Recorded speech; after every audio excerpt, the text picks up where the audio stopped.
The afternoon sun of early September cast long skeletal shadows across the tree-lined streets of Maple Hollow, Pennsylvania. It was one of those deceptively perfect autumn Saturdays, the kind where the air is crisp and the leaves, having just begun their fiery transformation, painted the suburban landscape in heart-aching hues of amber and gold.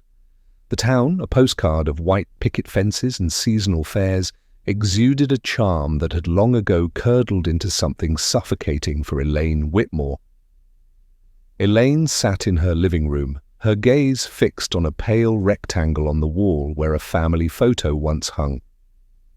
It had been years since she'd taken it down, unable to bear the daily confrontation with Nathan's bright, 8-year-old smile, frozen in time.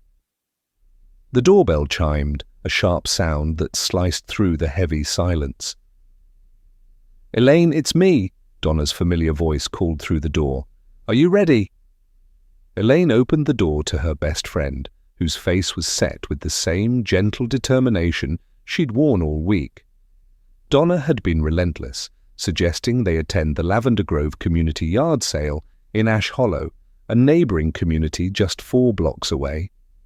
"I don't know, Donna," Elaine demurred, her hand instinctively going to the doorframe as if to steady herself. "You need this," Donna insisted, her tone soft but unyielding. "It's been 10 years, Elaine. You can't keep living in this mausoleum." 10 years. The words felt alien on her tongue, too small to contain the chasm of time that had opened on that sun-drenched afternoon, when her son had vanished from his own birthday party. The police investigation had long since withered, its leads drying up like fallen leaves, leaving Elaine in a perpetual, silent autumn of her own. "I've always liked yard sales," Elaine admitted, the confession a whisper of the woman she used to be. "They're like time capsules. All those old things remind me of better times." Donna's face brightened, seizing the small victory. "That's the spirit, come on. When was the last time we did something together outside this house? I can't even remember." As they walked to Donna's car, Elaine noted with a familiar pang how little the neighborhood had changed. The same ancient oaks, the same well-tended gardens. Time had marched on for everyone else, but for her, it had stopped dead that terrible day. The Lavender Grove Community Yard Sale was in full swing, a sprawling bazaar of unwanted treasures spread across manicured lawns and driveways. The air buzzed with the low hum of conversation and the clinking of people sifting through memories. Elaine had to admit, it felt good. The normalcy of it all was a balm on a wound that had never closed. They meandered from table to table, Donna pointing out quirky finds while Elaine drifted, a ghost at the feast of other people's pasts. And then she saw it. At first, it was just a splash of colour that caught her eye, a vivid teal-blue object nestled among a jumble of faded children's toys. Her steps faltered. She moved closer, a strange, frantic rhythm beginning to beat in her chest. It was a Game Boy. Not just any Game Boy. With a trembling hand, she picked it up. 3 Pokémon stickers adorned its case, a cheerful Pikachu in the center, flanked by a Squirtle and a Charmander. "Nathan," she breathed, the name a wisp of sound. "What is it?" Donna asked, turning to see her friend frozen, pale as a sheet. "This is Nathan's," Elaine said, her voice gaining a desperate strength. "This is my son's Game Boy. Look at the stickers. They're identical. He loved Pokémon so much." The memories crashed over her.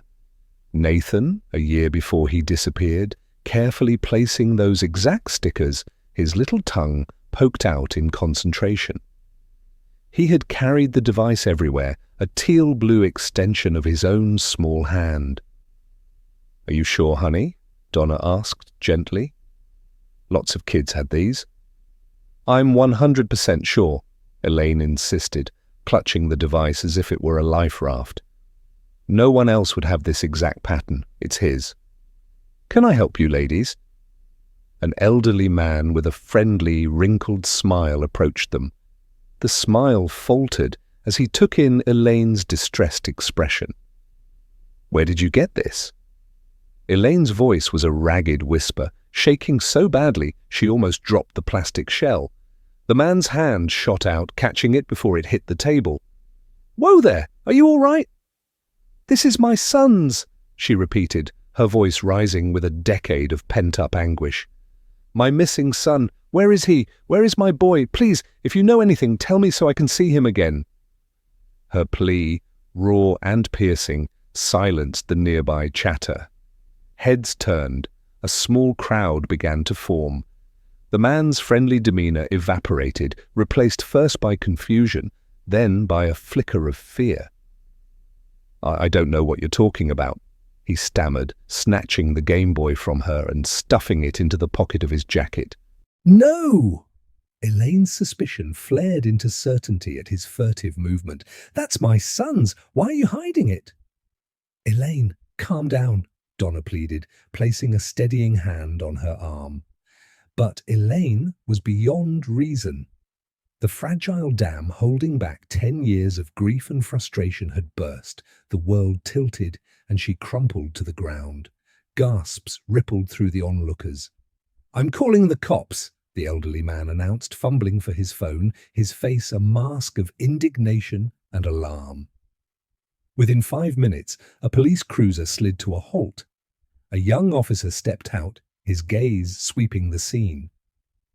"What's going on here?" "This woman," the elderly man began, pointing an accusatory finger, "started panicking, claiming this old toy I'm selling belongs to her son. She tried to take it from me." "Sir, may I see the device?" the officer requested calmly. The man crossed his arms, his posture defensive. "Legally, I don't have to show you anything. This is my property." "Sir, I'm asking you to cooperate," the officer said, his tone firming. From the ground, where Donna was helping her sit up, Elaine looked at the officer with pleading eyes. "Please, call the detective on my son's case, Nathan Whitmore. He disappeared 10 years ago." The name clearly registered. The officer spoke into his radio, and soon more cars arrived, including an unmarked sedan. A man in his 50s with weary eyes and greying hair stepped out. It was Detective Morrison. He'd been with the case from the beginning. "Mrs. Whitmore," he said gently, his voice a familiar echo from a decade of sorrow. "What's happening?" Elaine pointed a shaking finger at the man. "The Game Boy. He has Nathan's Game Boy. The blue one, with the 3 Pokemon stickers." Morrison's expression grew serious. He turned to the elderly man. "Sir, I'm Detective Morrison. I've been working the Nathan Whitmore case for 10 years. The boy was 8 when he vanished. We have a detailed list of his personal belongings that went missing with him, including a teal-blue Game Boy with 3 specific Pokemon stickers." He produced a folder from his car and showed the man a photograph of Nathan, proudly holding the device. "I'm going to need you to hand that over." One of the younger officers suddenly stepped forward. "Wait, is that Walter Griggs? Sergeant Walter Griggs?" The elderly man straightened slightly. The officer continued, "Sir, you were a respected police sergeant here in Ash Hollow. You know our procedures." With visible reluctance, Walter Griggs slowly pulled the Game Boy from his pocket. Morrison took it, comparing it to the photograph. The match was perfect. "Where did you get this, Mr. Griggs?" "I bought it at a flea market years ago," Walter said, his voice tight. "That's bullshit!" Elaine cried out, Donna's arm the only thing keeping her upright. "We're going to need to search your property, Mr. Griggs," Morrison said. "Fine," Walter snapped. "Do what you need to do." He then pointed a trembling finger at Elaine. "But I don't want that woman on my property." Detective Morrison helped Elaine and Donna into his car as a procession of police vehicles followed Walter's car to his house just a block away. As they drove, Elaine's heart pounded a frantic, hopeful rhythm against her ribs. After 10 years of suffocating silence, could this finally be it? Walter Griggs's home was a modest, unassuming house, its tidy exterior giving no hint of any secrets within. Elaine and Donna waited in the detective's car, watching as officers moved like ghosts through the rooms. The minutes stretched into an eternity. Finally, Morrison emerged, his face a mask of professional disappointment. "We found nothing," he said gently. "No evidence of a child ever having been here." He showed her official documents confirming Walter's status as a decorated, retired police sergeant. The officer who'd recognized him added, "Ma'am, I worked with Sergeant Griggs briefly. I can't imagine him ever harming a child." "But the Game Boy," Elaine protested weakly. "We can't prove it's the same one without DNA, and the device is clean," Morrison explained. He approached Walter, who stood on his porch, radiating wronged innocence. "Mr. Griggs, can you tell us when and for whom you bought this device?" Walter shifted uncomfortably. "I don't remember exactly. A flea market. Bought it for my—" He hesitated for a fraction of a second, but Elaine caught it. His mouth had started to form the word son. "My niece," he finished. Elaine's eyes locked with Detective Morrison's. He had noticed it too, that small, crucial slip. It was enough to keep a tiny ember of suspicion alive in her heart. At the station, Elaine gave her official statement. The day had become a surreal blur. When she was done, she asked to see the Game Boy again. In a small lab, a forensic technician carefully inserted batteries. The familiar startup chime filled the room, a sound from another lifetime. "There's a game cartridge inside," the technician noted, carefully removing it. Elaine leaned in. "That's his," she whispered. "It's his favorite game." A wave of exhaustion and disappointment washed over her. It was his, she knew it was, but it felt like another dead end. On the drive home, the officer's kind chatter was just white noise. Her mind kept replaying Walter's hesitation. Son. The word echoed in her mind. Back in the suffocating quiet of her own house, Elaine felt a wave of guilt. Had she overreacted, accused an innocent old man? She called Donna. "Are you still at the yard sale?" "Leaving soon. Why?"